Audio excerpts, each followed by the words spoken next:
Well, that sounds very, very simple. You need to measure it. Really want to measure it, what you really want to achieve. And it's surprising, when you actually ask then customers, what is your self-check-in, check-out rate? How many messages are getting automatically answered, How many times you just get blank faces?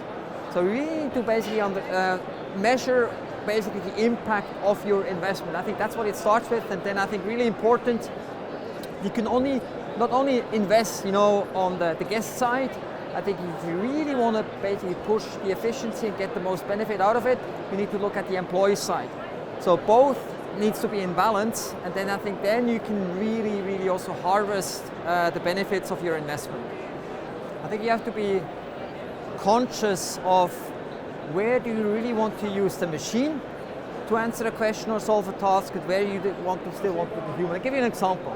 2 o'clock at night, the guest cannot get into his store.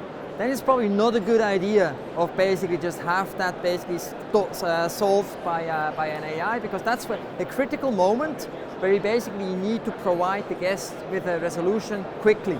So it's really, it's defined by the cases. I think all the business critical cases, I think it's rather just basically solving it by a human. And I think the important thing is that when you realize also the sentiment, where the customer is, how he writes, how he talks, then based on this you can actually then decide, do I just want to have this dealt with AI, or do I actually have to have a human who actually steps in there? And this is possible today. From a partnership and from a growth perspective, we have an amazing collaboration with the TFE Group Hotels. They have over 80 hotels. We've basically started the journey with them. We're live in 30 hotels already, and basically now we're actually growing with them globally. So that's from a partnership perspective. From a functionality perspective, we're just going to go live with wallets, which is amazing. I'm coming from the payment industry. I've seen what happened with contactless payment. I see the same thing happening, with the wallet keys as well.